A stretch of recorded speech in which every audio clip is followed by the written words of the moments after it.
Hi, this is a module on ideal gases. In this section, what we're going to do is just review some concepts relating to ideal gases, and what that will lead us to is looking at the air standard cycles, which would be the Otto, Diesel, dual, or Brayton cycles. These cycles all are standard engine cycles. We're going to be looking at them for thermodynamic performance later on in the course. All of them operate with air, so it's a bit of a leap from what we've been doing in this course so far. Everything up to this point has been dealing with steam and steam tables. Now we need to shift gears and look at ideal gases and how we evaluate those. So the first piece is what determines if a gas is actually a perfect gas, okay, or an ideal gas. So two terms that really mean the same thing. So I struggled with this for sure when I was in school, not really understanding what was the difference between the two. I'm going to try and break it down as easy as I can for you. So if we consider steam and, I don't know, let's say air. When we looked at steam, really what we had was the defining point, which was our vapor dome, meaning we had saturation. And so if I think about what was happening as I went through the saturation dome, well, my processes were never really nice and straight, right? Like that didn't exist. Anytime that it got near the dome, what happened is all of a sudden these nice pathways became quite distorted. So jagged, sudden changes to my pathway. Nothing really worked as it seemed. And so in a case where I have these changes where things change very quickly or suddenly, I got to go to tables in order to find the information. So that's why we have steam tables for looking up data. I don't have nice flowing lines and therefore equations that I can use to find the data. If I consider air, well, air isn't anywhere close to the saturation. So if I have a saturation dome, maybe it's down here in terms of, say, temperature and, I don't know, volume or something like that. And so where air is, when I'm talking about normal operating conditions inside of an engine, is well removed from the saturation point.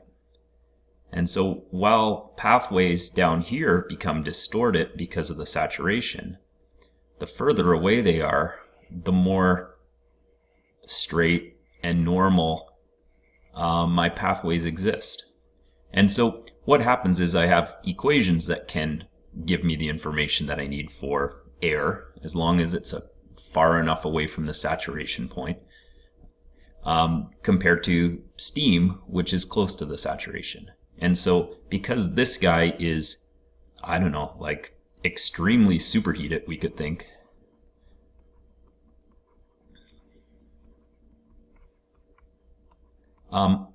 what it means is that I have equations that can tell me information. And that would be my ideal gas law.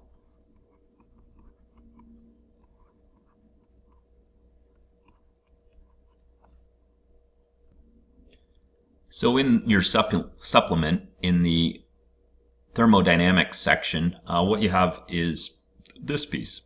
This is also in our course equation sheet booklets. What we have is the general gas law, ideal gas law, perfect gas law. The name seems to change quite a bit, but really means the same thing, or the relationship. And there's two ways to look at it. First of all, I have this form, which really assumes that I have a constant amount of mass in the system. So I'm looking at the same molecules changing from one set of conditions to the other. I also have a more general form. PV is equal to MRT, which can dictate really the pressure, volume, mass, temperature of a fluid at any condition. So what this relies on is, first of all, me being in the ideal gas region. So this does not work for steam. It's not accurate for steam at all. So it would really only be gases that are nowhere close to condensing into a liquid. R is one piece in there. It's what's known as the characteristic gas constant. So what it is a couple things. Just note in here that they give you an equation for it. Okay, we'll come back to what R is, but sometimes this is going to be the most useful piece for you. It's really quite buried in your equations, but here it is. Other thing to point out is that inside of our ideal gas equations, what we want to make sure is that we're using absolute units. So for temperature, it's going to be in Kelvin, so your degrees C, and we will use 273 or else 273.15. Your pressure, if it's not in absolute, pressure gauge plus your atmospheric pressure. All right, so we always want to make sure. Volume we always talk about in absolute units, so it's by default in absolute, and mass as well is always talked about in absolute. So R is what's known as the gas constant, and it's something that is calculated for each gas. And what it is it's a universal constant, this 8.314 kilojoules per kilomole Kelvin, divided by the molar mass of the gas, and that would be in kilograms per kilomole. And what we get is this R value that changes from gas to gas, and it's measured in kilojoules per kilogram Kelvin. So if we have one consistent gas like nitrogen or hydrogen, then we could use this R to find what our molar mass is. Problem is for all of these air cycles is that we're using air which is made up of a bunch of different things. So we've got about 70, almost 80% of our air, so dry air, is made up of nitrogen. The other biggest component is oxygen. And then we've got some other parts and pieces. So argon makes up about 1%. We've got 2% that kind of goes to everything else. Carbon dioxide, carbon monoxide, etc. So we've kind of got this mixture of a bunch of different gases. Ultimately, it comes out to be an averaged about 29 kilograms per kilomole. But let's look at just how we can actually calculate this. If we remember the equation that I gave you before, right, what it said was R is equal to Cp minus Cv. So in this case, in your supplement, depending on which version you have, some of them have R listed out. Other ones, like this one, does not have R included. And this table's in your thermodynamics section. So if we're looking for R for air, what it is going to be 1.005, which is my Cp value, minus my Cv value, which would be 0.718, and it would give me an R for air, which would be 0.287. And that would be the same units that I have above, kilojoules per kilogram and Kelvin. One other point to point out is that in some of our calculations, I'm going to need this component, which is gamma. So a little downwards pointing fish. What it is the ratio of Cp to Cv. So this guy divided by this guy. You can see in this table, I have some consistency. So 1.4 comes up a lot, 1.3 comes up a lot in that range, and 1.66. And actually the style of molecule defines often what this value is. So if it's a complicated molecule, so lots of different pieces like methane, which would be CH4, it tends to be in this 1.3 range.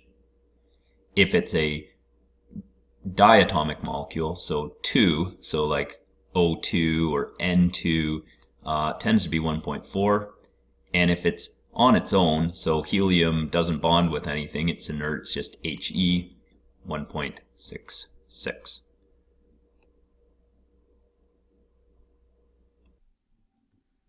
Okay, so let's look at a problem here. We're going to go through a series of 3 different processes. So we have 3 processes that are important when we're looking at these engine cycles. We're going to have, first of all, a constant volume process. Okay, so looking at some of the calculations involve a constant volume. We're also going to look at constant pressure, and then we're going to look at a polytropic process. So first one, constant volume. So if I think about what that guy is going to look like on, say, a PV diagram, constant volume means it's either straight up or down. Okay, so I want to find a few things: initial volume, final temperature, heat added or rejected. One of the things that I can do to start out is let me just set up a table with what I know. I've got a starting and an ending point here. So what I want to do is just be able to keep track of what my values are.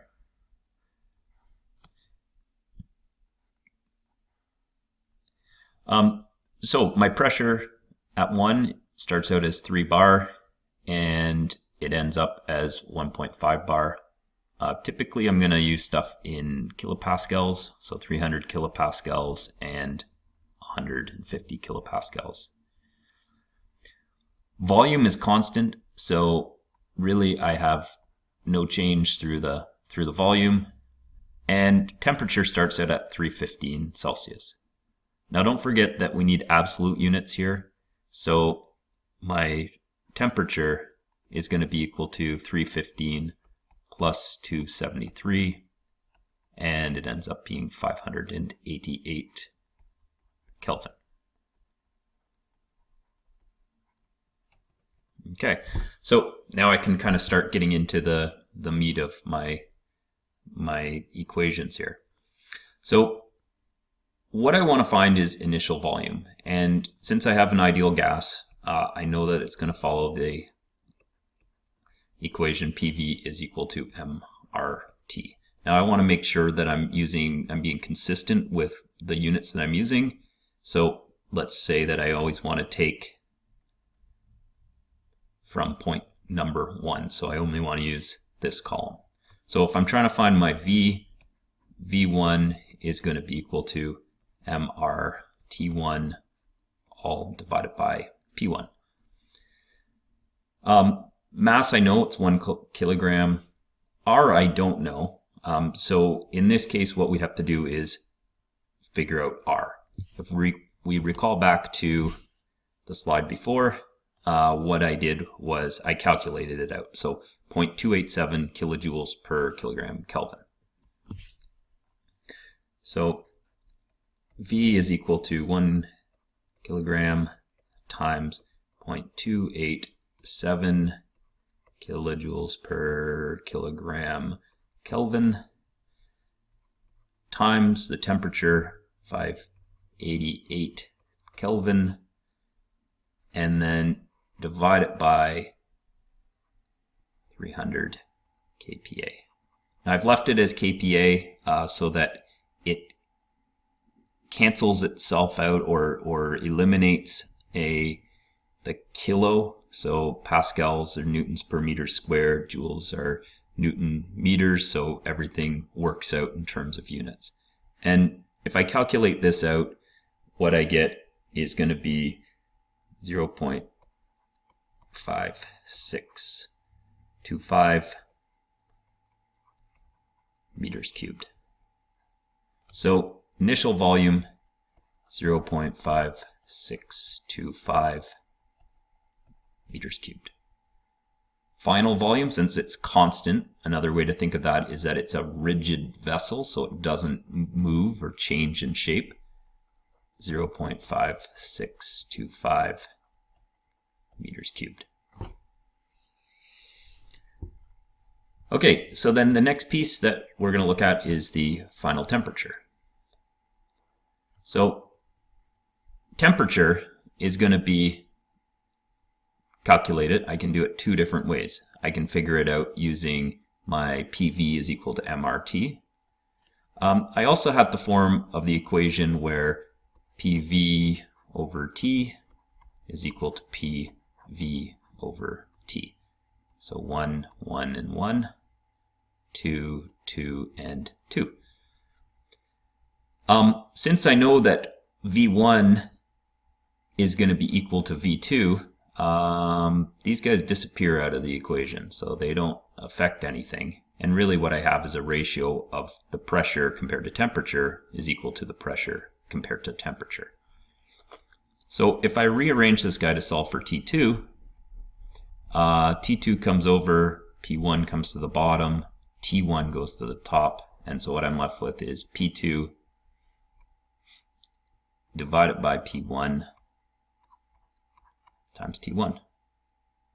So my T2 is going to be equal to 150 divided by 300 times 588, or is equal to 294 Kelvin. So final temperature equal to 294 Kelvin.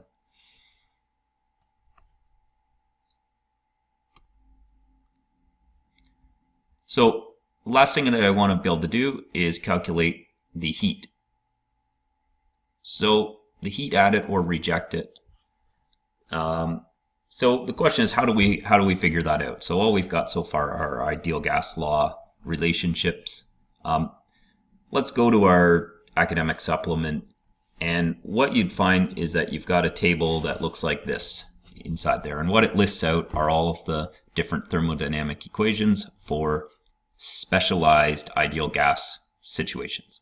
So in this case, what we had is our constant volume process.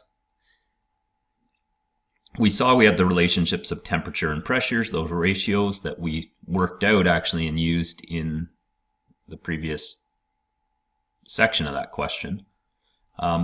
What we also have is an equation that says the heat added. So going from 1 to 2, the heat is mass times CV times the change in temperature, T2 minus T1. So Q is equal to mass times CV times T2 minus T1. CV, where we find that is back at this table. So that's my constant volume in the case of air, 0.718 kilojoules per kilogram Kelvin. 0.718 kilojoules per kilogram Kelvin. That's CV. So Q in this case was equal to 1 kilogram times 0.718 kilojoule per kilogram Kelvin times 294 was my final temperature minus 588, which is my initial temperature. And if I work that out, what I get to is a value of negative 211.1 kilojoules. I'm not too worried about that being a negative value, right? Because negative means heat removed.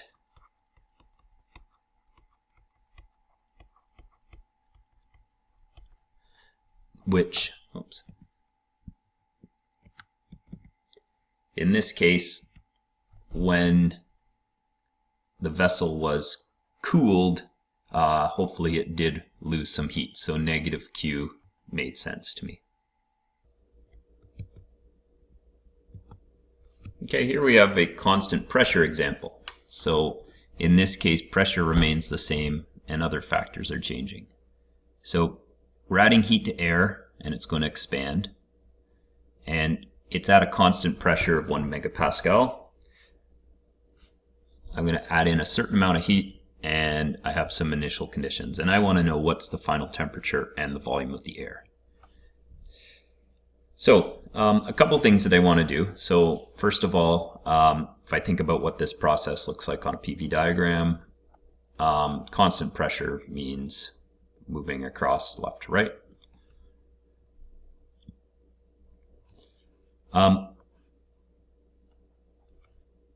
I want to also draw out just maybe a little table so that I can kind of keep track of my different quantities that I have. So I have a 1 and a 2, and I have a P, V, and a T, and my pressure remains the same across as 1000 kPa, 1 megapascal.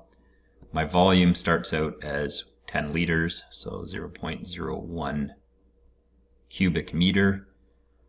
And my temperature starts out as 400 degrees. And so if I remember from the last time, my temperature 1 is going to be 400 degrees plus 273 is equal to 673 Kelvin.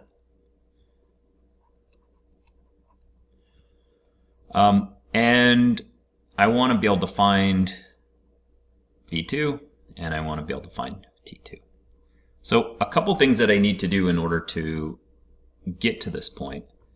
Before I can find out how much my final temperature is, what I need to be able to find is how much air do I have. And so how I would find that is I have the relationship PV is equal to MRT. And if I rearrange to solve for M is going to be equal to P1 V1 over RT. Do we remember what R was? R was equal to 0.287 kilojoules per kilogram Kelvin, and that would be for air. So mass is going to be equal to the pressure, so 1000 kPa times the volume 0.01 divided by 0.287 times 673. And if I calculate that out, what I should get is mass equal to 0.0518 kilograms.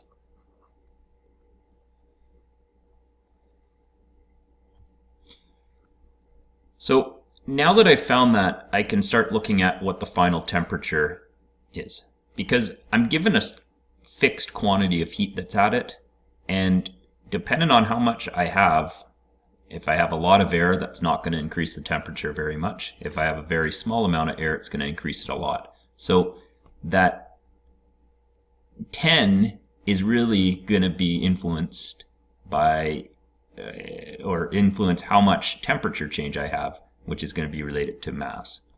So since I have a constant pressure process, let's go to my table and see what equations I have that deal with heat in a constant pressure process. So this time, constant pressure. If I come across what I have is heat, very similar to the one I had before, mc times T2 minus T1. This time, instead of it being CV, it is CP. So let me write down my equation. Q is equal to mCp times T2 minus T1. CP we haven't used yet, so I'm going to go back to my table here, and CP is over here, and so for air, CP 1.005.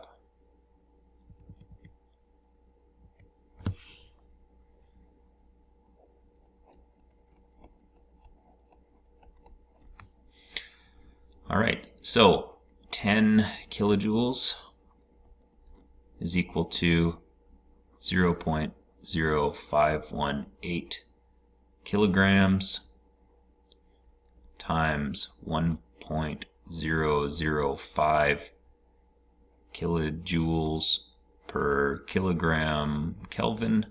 And I'm just going to leave this right now as, instead of T2 minus T1, I'm just going to say my change in temperature, just to make things a little easier. And so if I calculate this whole thing out, what I would find is that the change in temperature ends up being, so 10 divided by 0.0518 divided by 1.005, and my change in temperature ends up being 192.1 degrees, or in this case would be Kelvin. So my change is really equal to T2 minus T1, or 192.1 is equal to T2 minus T1, which was 673. In this case, T2 is equal to 865.1 Kelvin.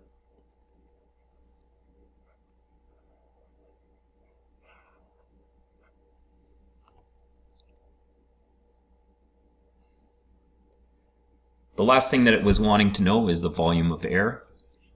If I go back to my equation sheet, what I can see is that there's a relationship here between temperature and volume.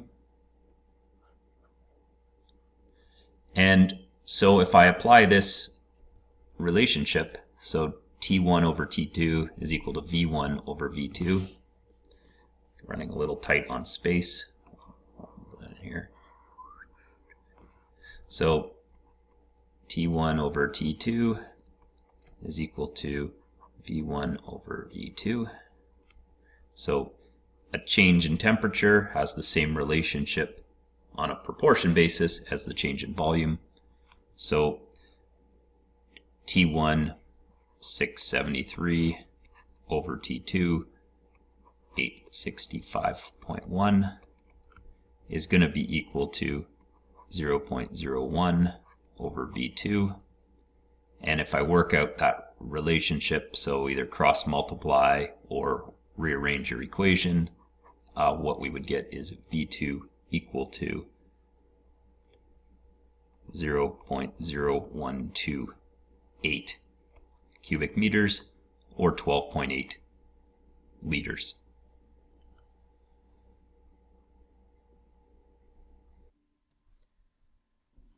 Okay, our final example will be the isentropic compression. So air is contained in a vessel that's 0.8 liters in size at some initial conditions, and then I'm going to compress it to a final volume. So let's look at what that would look like on a PV diagram. So if I've got P and V, I'm going to start out at 0.8, and I'm going to make myself to 0.1. And I'm going to start out at low pressure, and I'm going to make my way to a high pressure. And what that looks like is sort of a sloping line going up. And it's going to be between 1 and 2. So that's what my process is going to look like. Isentropic, what the term isentropic means is constant entropy. So we've introduced that idea. Really, isentropic means, let's consider perfect addition or use of mechanical energy out of a system. So we have essentially a perfect, mechanically perfect compression. What we want to do is find the final pressure and temperature of air. So let's start out, we'll just make a little summary table of what we know. So we've got points 1 and 2. And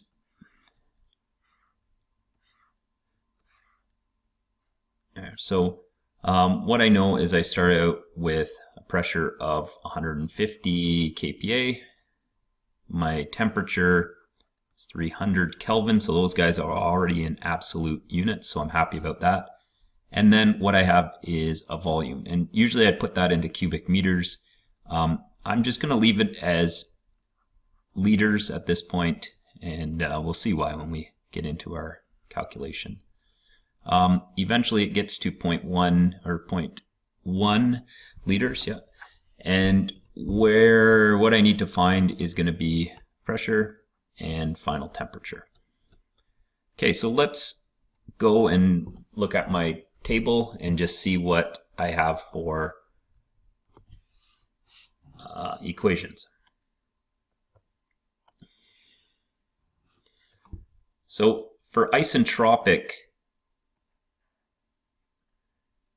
what I have are a couple of different equations. So pressure and volume relationship, temperature and pressure relationship, temperature and volume relationship. I'm going to really be using this equation and this equation because I already know all of my volumes, and that makes it easy for me. I know one of either my temperature or my pressure, so I should be able to figure these guys out. And the only thing that I'm missing is this piece, and sometimes it's a little hard to see in there, but what that is my gamma value. Now we saw gamma before. Gamma was over here. For air, 1.4, and it's going to be essentially a constant that tells me really how things change as I add energy in, but it's going to affect my polytropic performance or my isentropic performance. Okay, so gamma is 1.4, and I'm going to take one of these equations for now. What I'm going to do is bring this one, P1 over P2 is equal to V2 over V1, all of that to the exponent gamma.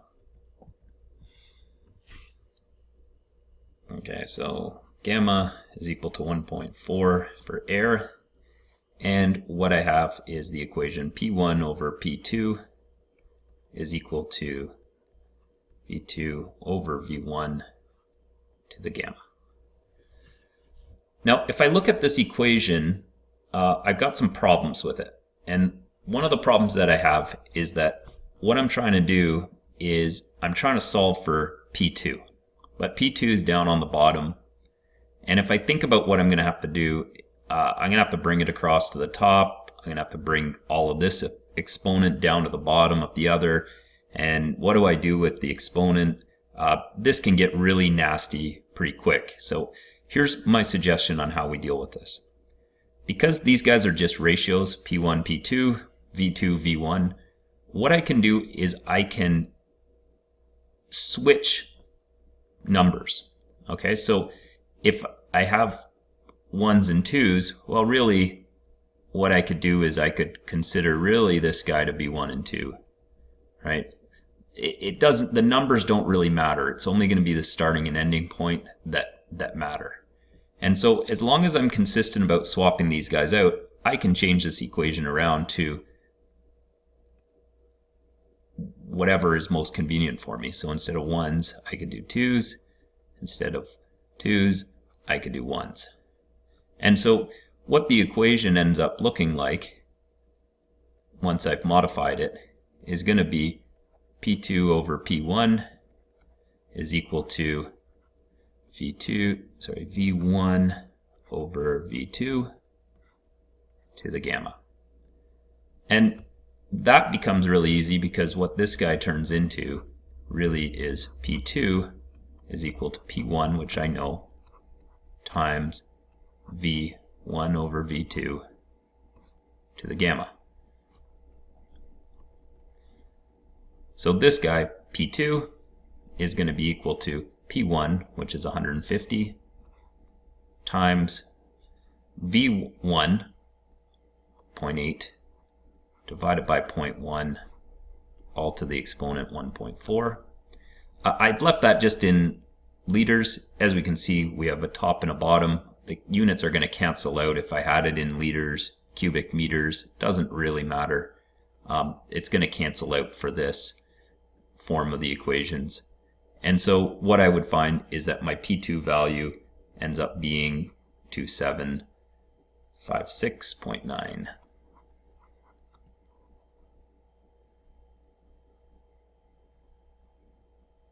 and that would be kPa. I can do the same thing if I go back to the other screen and I found my temperature relationship. And so the way that that equation is listed out is T1 over T2 is equal to V2 over V1, and this time to the gamma minus 1. Well, again, do the same thing where instead of having my units 1s and 2s in this order, I'm going to switch it. So 2 and 1, 1 and 2. And as long as I'm consistent, then I can switch those guys out. What it leads me to say is T2 is going to be equal to T1 times V1 over V2 to the gamma minus 1 is equal to 300 times 0.8 over 0.1 times 0.4, or to the exponent 0.4, and my final temperature would be 689.2 Kelvin.